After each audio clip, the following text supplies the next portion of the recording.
Assalamualaikum warahmatullahi wabarakatuh. Jumpa lagi teman-teman di channel Diskusi Lintas Iman, channel yang selalu memberikan tayangan yang sangat menghibur dan juga sangat mengedukasi buat kita semua. Teman-teman, kali ini kita akan membahas apa sebenarnya yang ada di dalam pemikiran orang-orang yang bisa mendapatkan kesuksesan di dunia ini dan juga bisa mendapatkan kesuksesan di akhirat, sehingga kita bisa memanfaatkan harta kita ini sebaik mungkin. Dan bagaimana mereka ini bisa mencapai kesuksesan itu, bisa mendapatkan rizki, bisa menjemput rizki dengan mudah di dunia ini. Teman-teman, sebagaimana kita ketahui, sekolah itu mengajarkan kita tentang banyak hal, matematika, bahasa, sejarah, sains. Tapi ada satu hal yang penting yang hampir tidak pernah dibicarakan, yaitu cara berpikir tentang uang dan kekayaan. Padahal inilah yang membedakan orang kaya dari kebanyakan orang. Mereka memiliki pola pikir yang berbeda, yang membuat hidup finansialnya jauh lebih tenang dan terarah. Dan kali ini kita mencoba menyelami bagaimana sebenarnya pola pikir orang kaya yang jarang kita temui di bangku sekolahan. Sekolah mengajarkan cara mencari uang lewat pekerjaan, tetapi jarang sekali ada pelajaran tentang bagaimana mengelola uang. Orang kaya tahu bahwa setiap rupiah bisa bertumbuh kalau ditempatkan di tempat yang tepat. Itulah sebabnya mereka lebih banyak menyimpan di aset produktif ketimbang menghabiskan untuk konsumsi. Di sekolah, gagal itu berarti nilainya jelek. Tetapi di dunia nyata, gagal justru bagian penting dari proses menuju berhasil. Orang kaya tidak takut gagal, karena bagi mereka kegagalan adalah biaya belajar. Justru dari kegagalan mereka menemukan cara baru untuk berhasil. Sekolah mencetak kita menjadi karyawan yang baik dengan gaji tetap setiap bulan. Tidak salah, tetapi itu membuat banyak orang terjebak dalam lingkaran hamster. Kerja, gaji, habis, ulang terus begitu. Orang kaya berbeda, mereka membangun aset yang bisa menghasilkan uang meskipun mereka sedang tidak bekerja. Di sekolah, kita sibuk mengejar nilai yang tinggi. Di dunia nyata, hubungan dan jaringan justru sering lebih menentukan. Orang kaya tahu satu koneksi yang tepat bisa membuka peluang lebih besar daripada sekedar ijazah. Banyak yang menganggap uang adalah tujuan akhir, tetapi orang kaya melihat uang sebagai alat untuk menciptakan kebebasan, kesempatan, dan dampak yang lebih besar. Karena itu, mereka tidak hanya bekerja demi uang, melainkan membuat uang bekerja untuk mereka. Sekolah memanglah penting, tetapi ada hal-hal yang hanya bisa dipelajari di luar kelas. Bagaimana mengelola uang, menghadapi kegagalan, membangun aset, menjalin relasi, dan mengendalikan uang agar menjadi alat, bukanlah tuan. Inilah pola pikir yang membuat orang kaya berbeda. Bukan semata-mata karena mereka punya lebih banyak uang, tetapi karena mereka punya cara berpikir yang lebih strategis. Sejak kecil, kita memang sudah dijejali satu janji besar, belajar rajin, dapat nilai bagus, masuk sekolah favorit, lalu hidup aman dan sukses. Kita percaya penuh, kita nurut. Tetapi sekarang kita lihat di sekelilingmu, lulusan sarjana nganggur, gaji UMR habis sebelum tanggal 15, cicilan dan pinjol jadi nafas harian. Ini bukan karena kamu malas atau bodoh, ini dikarenakan kamu memainkan permainan ekonomi modern dengan aturan lama yang tidak pernah diperbarui. Kamu tidak gagal, kamu hanya salah diajari aturan mainnya. Sekolah tidak pernah benar-benar berniat menyiapkan kita untuk merdeka secara finansial. Sistem pendidikan modern lahir dari kebutuhan industri, mencetak pekerja yang patuh, tepat waktu, dan tidak banyak bertanya. Kita diajarkan menghafal tanggal perang, rumus fisika, dan definisi panjang, tetapi tidak pernah diajarkan membaca laporan keuangan, memahami pajak, atau membedakan aset Di Indonesia, dampaknya akan terasa lebih kejam. Banyak dari kita terjebak sebagai generasi sandwich, menanggung hidup orang tua sekaligus masa depan anak. Nasihat lama seperti menabung di celengan atau simpan uang di bawah kasur sudah tidak relevan di era inflasi dan keuangan digital ini. Harga naik lebih cepat dari gaji, sementara pengetahuan kita tentang uang stagnan. Ketidaktahuan ini bukan sekedar kekurangan informasi, ini adalah biaya mahal yang dibayar pelan-pelan seumur hidup. Data berbicara pahit, literasi pasar modal Indonesia masih rendah, sementara korban investasi bodong dan judi online terus bertambah. Kita mudah tergiur iming-iming cuan cepat karena tidak pernah benar-benar diajarkan cara kerja uang. Ironisnya, kita sering menertawakan korban penipuan, padahal akar masalahnya sama. Kita malas belajar sistem tetapi rakus hasil. Orang yang paham mekanisme uang akan selalu menang dari mereka yang hanya berharap keberuntungan. Dari dahulu, sekolah selalu menanamkan mindset, yaitu tentang ranking, rebutan kursi, takut salah, takut gagal. Semua serba terbatas, sementara orang kaya berpikir sebaliknya. Mereka melihat dunia sebagai tempat penciptaan nilai, bukan sekedar perebutan. Gagal bukan aib, tapi data untuk diperbaiki. Inilah sebabnya banyak orang pintar takut memulai bisnis atau investasi, bukan karena tidak mampu, tetapi karena sejak kecil otaknya dilatih untuk menghindari resiko. Video ini bukan jalan pintas menuju kaya, bukan ajakan beli saham gorengan, bukan motivasi kosong yang bikin hangat sesaat. Ini adalah kuliah terlarang tentang bagaimana pola pikir orang kaya bekerja, bagaimana otak mereka memandang uang, waktu, dan resiko. Jika kamu bertahan sampai akhir, kamu mungkin tidak langsung kaya, tetapi cara berpikirmu tidak akan pernah sama lagi setelah ini. Sekarang renungkan satu pertanyaan sederhana. Jika ijazahmu tidak bisa menjamin saldo rekeningmu aman di masa tua, lalu apa yang bisa? Jawabannya tidak ada di jam kerja tambahan atau lembur tanpa henti. Jawabannya ada pada apa yang kamu lakukan di luar jam kerja, di keputusan kecil yang kamu ambil hari ini, dan pada pola pikir yang selama ini tidak pernah diajarkan kepadamu. Selama ini kita dijejali definisi kaya yang salah. Media sosial memamerkan mobil sport, jam mahal, dan liburan mewah, seolah itu tolak ukur keberhasilan, padahal banyak dari mereka hidup dari cicilan. Orang kaya sesungguhnya adalah mereka tidak sibuk agar terlihat kaya. Mereka mengukur kekayaan dari buying power dan kebebasan waktu, mampu membeli apa yang dibutuhkan tanpa stres, dan punya kendali atas hari-harinya sendiri. Kaya bukan soal gaya hidup, tapi soal kendali. Kelas menengah Indonesia terjebak di satu pola berbahaya. Gaji naik, gaya hidup ikut naik. Kredit mobil demi terlihat sukses saat mudik, cicilan gadget demi pengakuan sosial. Ini bukan kebetulan, ini hasil pelatihan panjang menjadi konsumen ideal. Sekolah melatih kita patuh bekerja, lalu membelanjakan hasil kerja kita. Kita jarang diajarkan bagaimana menciptakan nilai, hanya bagaimana menjadi target pasar yang rapi dan bisa diprediksi. Semua orang punya 24 jam yang sama, satpam, manajer, direktur, bahkan investor besar.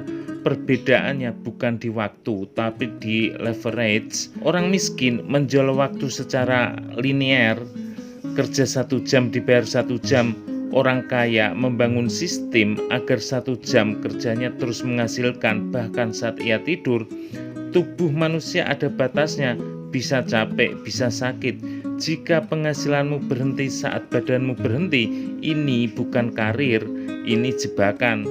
Inilah sebabnya orang kaya punya kebiasaan berbeda dalam mengelola uang. Orang kebanyakan menerima gaji lalu membayar cicilan, belanja, dan berharap ada sisa untuk ditabung. Pola pikir kaya membalik urutannya. terima penghasilan, sisihkan dulu untuk aset atau investasi, baru sisanya dipakai hidup. Ini bukan soal rumus, ini soal disiplin mental, mengutamakan masa depan sebelum memanjakan hari ini. Orang kaya juga tidak sibuk bertanya di mana bisa mencari uang. Mereka bertanya masalah apa yang bisa mereka selesaikan. Uang hanyalah efek samping dari nilai yang kita berikan.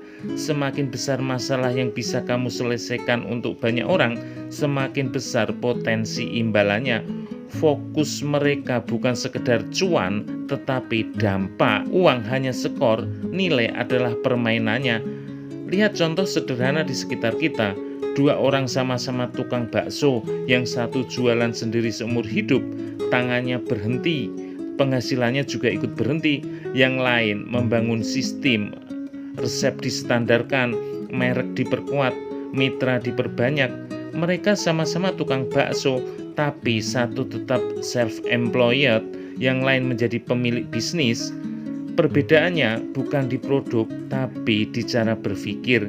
Sayangnya banyak dari kita terjebak mentalitas gratisan, suka bajakan, minta diskon teman, ogah bayar ilmu. Tanpa sadar, alam bawah sadar kita menolak konsep pertukaran nilai.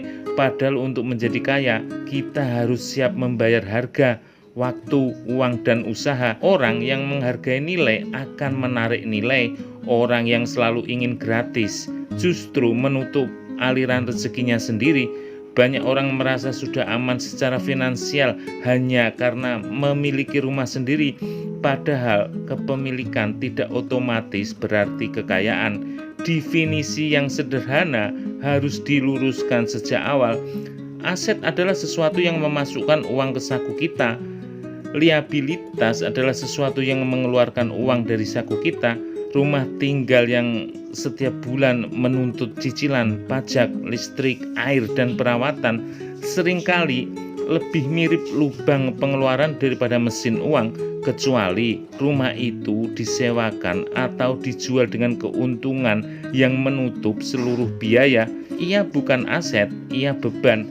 Hal yang sama terjadi pada kendaraan, motor, dan mobil, sering disebut investasi, padahal secara ekonomi itu adalah aset depresiasi. Begitu keluar dari dealer, nilainya langsung turun belasan persen. Namun banyak anak muda rela berhutang, bahkan pinjol demi kendaraan yang tidak pernah menghasilkan uang. Lebih ironis lagi, kendaraan itu justru menambah pengeluaran, bensin, servis, pajak, dan asuransi. Menganggap barang yang nilainya terus turun sebagai investasi adalah kesalahan mahal yang diwariskan turun-temurun. Orang kaya mengumpulkan aset produktif bukan sekedar barang. Mereka mengoleksi pasukan uang yang bekerja tanpa perlu diawasi terus-menerus. Ada aset kertas seperti saham, obligasi, dan reksadana yang menghasilkan dividen atau bunga. Ada aset nyata seperti properti sewaan, bisnis, dan hak kekayaan intelektual. Fokus mereka bukan pada kepemilikan fisik, tetapi pada arus kas. Selama uang terus mengalir masuk, status sosial menjadi urusan sekunder. Banyak orang merasa aman menaruh uang di tabungan bank, padahal inflasi bekerja diam-diam seperti pencuri senyap. Dengan inflasi tahunan yang terus menggerus daya beli, bunga tabungan yang kecil justru membuat uang kita menyusut. Menyimpan uang terlalu lama di bank sama seperti menyimpan es batu di bawah matahari. Orang kaya hanya memarkir uang di bank sementara sebelum dialirkan ke aset yang bisa bertumbuh. Sekolah sering mengajarkan satu pesan mutlak, jangan berutang. Pesan ini setengah benar. Orang kaya membedakan utang yang menghancurkan dan utang yang mengungkit. Utang konsumtif seperti pinjol untuk gaya hidup hanya mempercepat kemiskinan. Utang produktif seperti kredit modal usaha bisa memperbesar skala penghasilan jika dikelola dengan perhitungan matang. Utang bukan soal moral, tetapi soal fungsi dan hasil akhirnya. Karena itu, orang kaya tidak terobsesi pada besar gaji, mereka fokus pada net worth, selisih antara aset dan utang. Gaji besar tanpa aset hanyalah ilusi keamanan. Seseorang bisa berpenghasilan puluhan juta tetapi habis untuk cicilan, sementara orang bergaji biasa namun rutin membeli aset justru lebih sehat secara finansial. Kekayaan sejati terlihat di neraca, bukan di slip gaji. Pada akhirnya orang kaya memiliki satu prinsip penting: akses lebih penting daripada kepemilikan. Mereka tidak perlu memiliki semua hal mahal atas nama pribadi. Banyak aset digunakan lewat perusahaan atau sistem sewa. Yang mereka kejar adalah fungsi dan manfaat, bukan simbol status yang dibebani pajak dan perawatan. Kepemilikan yang salah justru mengikat, sementara akses yang cerdas membebaskan. Ada satu pesan mental kolektif yang diam-diam menghancurkan masa depan finansial banyak orang Indonesia: keinginan jalan pintas, yaitu judi online, slot, dan skema cepat kaya laku keras bukan karena orang bodoh, tetapi karena sistem tidak pernah mengajarkan proses dan kesabaran. Kita dibiasakan ingin hasil cepat tanpa fondasi. Masalahnya, kekayaan yang datang terlalu cepat tanpa karakter dan disiplin hampir selalu pergi lebih cepat. Sejarah pemenang lotre yang bangkrut bukan mitos, itu pola. Banyak orang salah paham tentang resiko. Mereka mengira resiko adalah naik turunnya harga, padahal resiko sejati adalah ketidaktahuan. Volatilitas hanyalah gejala untuk bahaya utama. Bahaya sebenarnya adalah memasukkan uang ke sesuatu yang tidak kamu pahami. Orang kaya tidak menghindari resiko, tetapi menghindari kebodohan.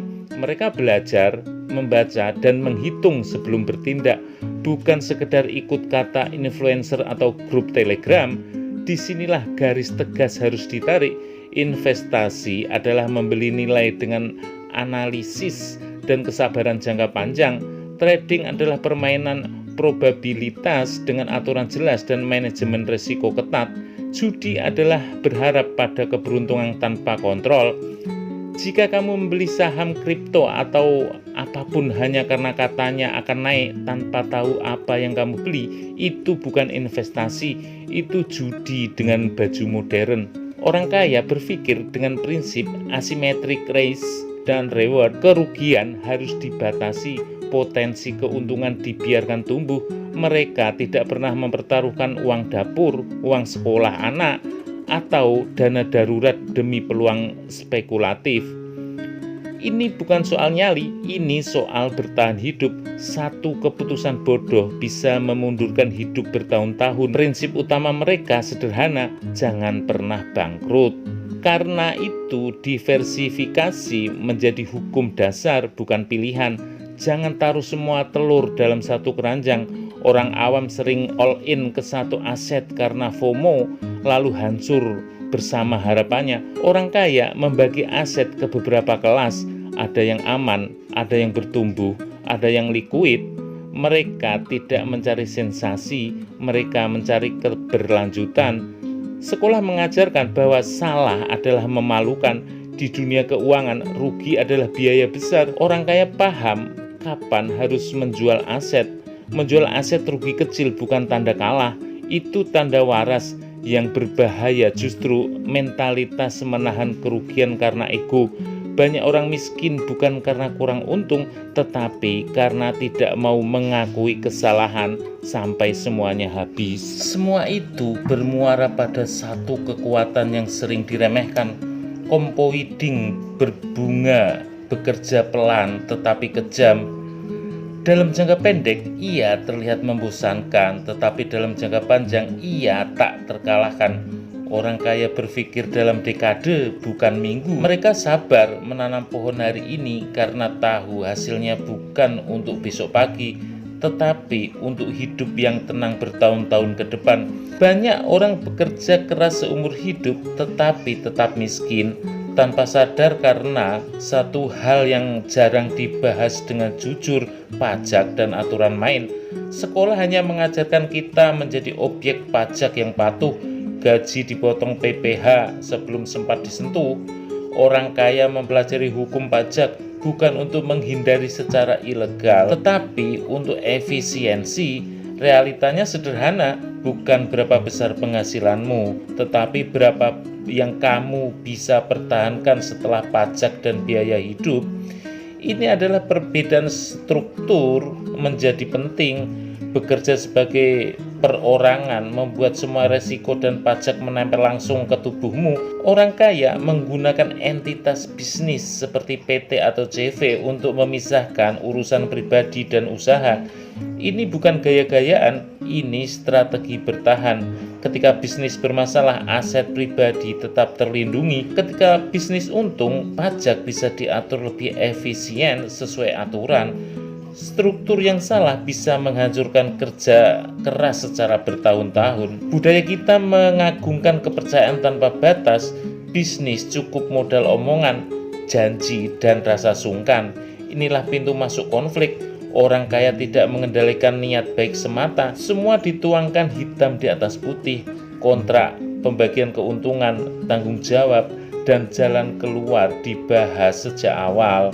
Bukan karena tidak percaya, tetapi karena ingin menjaga hubungan tetap sehat. Ketika uang mulai bicara, topik asuransi juga sering disalahpahami. Banyak orang kecewa karena mengira asuransi adalah investasi. Orang kaya tahu fungsinya jelas, proteksi. Asuransi adalah menyewa payung sebelum hujan. Ketika sakit kritis datang, biaya besar pasti memaksa seseorang menjual aset produktifnya. Orang kaya membeli asuransi bukan karena takut mati, tetapi karena tidak mau kerja keras puluhan tahun runtuh oleh satu kejadian tak terduga. Hal yang lebih sensitif lagi adalah warisan. Banyak keluarga hancur bukan karena kurang harta, tetapi karena tidak ada perencanaan. Tanpa wasiat dan struktur yang jelas, uang justru menjadi sumber konflik. Sekolah tidak pernah mengajarkan bagaimana mentransfer kekayaan lintas generasi. Orang kaya membicarakan hal ini sejak dini, bukan karena pesimis, tetapi karena bertanggung jawab pada masa depan keluarganya. Lingkaran pergaulan juga menentukan. Sekolah menyatukan kita berdasarkan umur dan lokasi, bukan visi. Orang kaya sengaja memilih lingkungan yang menantang pikirannya. Mereka mencari mentor, konsultan pajak, pengacara, dan penasihat keuangan yang lebih pintar dari mereka. Mereka tidak gengsi membayar nasihat karena satu keputusan salah bisa lebih mahal dari biaya konsultasi seumur hidup. Menariknya, banyak orang kaya justru mempraktikkan memberi bukan sekedar sedekah, tetapi sebagai filosofi hidup. Memberi melatih mental kelimpahan. Orang yang takut kekurangan akan memegang uang terlalu erat sampai alirannya macet. Orang yang memahami kelimpahan tahu bahwa nilai selalu berputar. Semakin dewasa cara berpikir seseorang tentang uang, semakin ia paham bahwa kekayaan tanpa makna hanya akan terasa kosong. Banyak orang berilmu tinggi, nilai akademis sempurna, tetapi kondisi keuangannya berantakan. Ini bukan anomali, ini pola. Mengelola uang bukan soal seberapa pintar otakmu, tetapi seberapa stabil emosimu. Keputusan finansial lebih sering lahir dari rasa takut, serakah, dan ego daripada logika. Orang kaya memahami bahwa kecerdasan emosial adalah pondasi utama. Tanpa itu, pengetahuan teknis hanya akan mempercepat kehancuran. Dunia nyata berubah jauh lebih cepat daripada buku pelajaran. Sekolah mengajarkan kurikulum statis, sementara realita bergerak dinamis. Teknologi AI dan globalisasi mengubah peta ekonomi tanpa permisi. Orang kaya tidak menggantungkan masa depannya pada satu ijazah atau satu skill saja. Mereka adalah pembelajar seumur hidup. Ketika dunia berubah, mereka beradaptasi. Yang berhenti belajar pelan-pelan akan tergeser lalu tergantikan. Ada satu keterampilan penting yang sering diremehkan karena dianggap rendah, kemampuan menjual. Menjual bukan sekedar menawarkan barang, tetapi menyampaikan nilai. melamar kerja, negosiasi gaji, meyakinkan investor, bahkan membangun relasi. Semuanya adalah bentuk penjualan. Orang kaya tidak alergi pada kata jualan. Mereka sadar siapa yang tidak bisa menjual akan selalu bekerja untuk orang yang bisa. Kemampuan menunda kesenangan adalah pembeda kaya dan miskin. Budaya self-reward sering disalahartikan sebagai pembenaran untuk konsumsi berlebihan. Orang kaya mampu berkata tidak pada keinginan sesaat demi tujuan jangka panjang. Eksperimen marshmallow membuktikan bahwa mereka mampu menahan diri hari ini menuai lebih besar di masa depan. Disiplin kecil yang konsisten jauh lebih kuat daripada motivasi besar yang sesaat. Sekolah menghukum kegagalan, dunia usaha justru mengujinya. Banyak pengusaha sukses pernah jatuh berkali-kali. Bedanya mereka tidak mengidentikan kegagalan dengan identitas diri. Bangkrut adalah kondisi sementara, miskin adalah mental yang menyerah. Resiliensi adalah kemampuan bangkit tanpa kehilangan arah. Orang kaya jatuh berdarah, belajar, lalu berdiri lagi dengan strategi yang lebih matang. Berpikir praktis adalah senjata utama melawan penipuan modern. Janji cuan tetap, profit harian, dan grup rahasia adalah umpan lama dengan bungkus baru. Orang kaya skeptis secara sehat. Mereka bertanya, menganalisis, dan menghitung jika sebuah peluang terlalu mudah dan terlalu manis. Pertanyaannya logis, sederhana, kenapa masih butuh kamu? Logika yang dipakai dengan tenang seringkali lebih tajam daripada 1000 testimoni. Pada akhirnya, orang kaya fokus pada satu hal yang bisa benar-benar mereka kendalikan, diri sendiri. Mereka tidak menghabiskan energi menyalahkan pemerintah, ekonomi, atau keadaan. Mereka mengontrol pengeluaran, meningkatkan skill, dan mengatur reaksi emosionalnya. Filosofi ini sederhana namun kuat. Kamu tidak bisa mengendalikan dunia, tetapi kamu selalu bisa mengendalikan keputusanmu. Dari sanalah kekayaan jangka panjang dibangun. Mari kita tarik garis lurus dari semua yang sudah kita bahas. Sekolah tidak mengajarkan cara kerja uang, masyarakat mendorong kita menjadi konsumen, dan emosi sering menjebak kita kepada keputusan buruk. Jalan keluar tidak datang dari satu trik atau satu investasi ajaib. Ia datang dari perubahan pola pikir, disiplin, dan perilaku, dan juga kesabaran waktu. Mengetahui semua ini tidak akan mengubah apapun jika kamu tidak bergerak setelah video ini selesai. Langkah pertama harus brutal dan jujur. Audit keuangan pribadi, duduk, buka catatan, dan lihat kemana uangmu benar-benar pergi selama sebulan terakhir. Bukan versi ideal di kepala, tapi versi nyata di rekening. Di sanalah kamu akan menemukan kebocoran halus.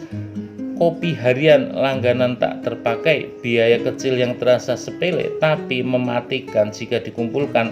Menghadapi angka memang tidak nyaman, tetapi kebocoran yang dibiarkan akan terus menggerogoti masa depanmu. Sebelum berpikir investasi atau cuan, bangun fondasi paling membosankan namun paling penting, dana darurat.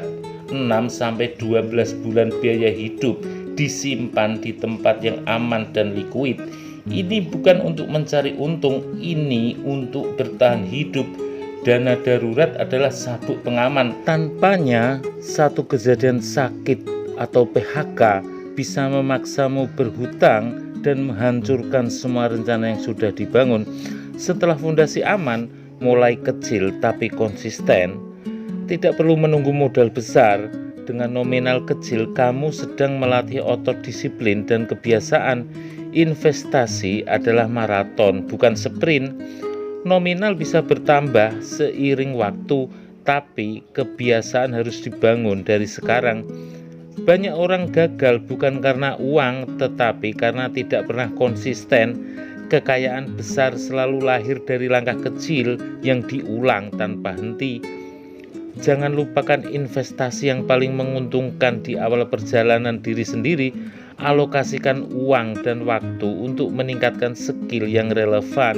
membaca buku, mengikuti pelatihan, atau belajar dari orang yang sudah lebih dulu berjalan, return dari pengetahuan dan kemampuan hampir selalu melampaui aset apapun di tahap awal. Orang yang skillnya naik akan selalu menemukan cara menghasilkan uang, bahkan ketika kondisi ekonomi memburuk. Sekarang bagian yang paling jujur, tidak ada yang menyelamatkanmu, tidak sekolah, tidak atasan, tidak pemerintah. Semua ada di tangan kamu sendiri. Kamu mungkin tidak memilih lahir dari keluarga seperti apa, tetapi kamu selalu punya pilihan tentang bagaimana kamu mengelola hidupmu setelah dewasa. Di titik ini, menyalahkan keadaan hanya akan memperpanjang penderitaan. Kesadaran ini tidak nyaman, tapi membebaskan. Jika kamu serius ingin memutus rantai kemiskinan dan berhenti mewariskan beban ke generasi berikutnya, keputusan itu harus dimulai sekarang. Tidak perlu sempurna, tapi harus nyata. Komitmen kecil yang dijalankan setiap bulan akan mengalahkan rencana besar yang hanya disimpan di kepala. Menjadi kaya bukanlah soal keberuntungan semata, itu adalah hasil dari keputusan yang tepat, pengetahuan yang tepat, dan tindakan yang konsisten. Sayangnya, sistem pendidikan formal seringkali tidak mengajarkan strategi kekayaan ini secara praktis. Namun, kamu tidak harus menunggu sekolah mengajarkan semua itu. Mulailah belajar secara mandiri. Temukan mentor, ikuti komunitas, baca buku, dan praktekkan pelan-pelan. Dari semua yang kita bahas ini, kita harus selalu menyertakan Allah di dalam hati kita. Semuanya atas kehendak Allah. Kita kaya atas kehendak Allah, kita miskin atas kehendak Allah. Tetapi kita berhak untuk berusaha. Maka mulailah hari ini, detik ini, kita berusaha dan mencoba agar kita bisa sukses dunia dan akhirat. Jangan lupa teman-teman subscribe, like, share video ini agar channel ini bisa segera berkembang dengan pesat. Akhirnya saya tutup dengan doa kifaratul majelis. Subhanakallahumma wa bihamdika asyhadu an la ilaha illa anta astaghfiruka wa atubu ilaik. Tetap jalankan sholat 5 waktu, jauhi larangan yang diperintahkan oleh Allah, dan laksanakan perintah yang diperintahkan oleh Allah Subhanahu wa Ta'ala. Wassalamualaikum warahmatullahi wabarakatuh.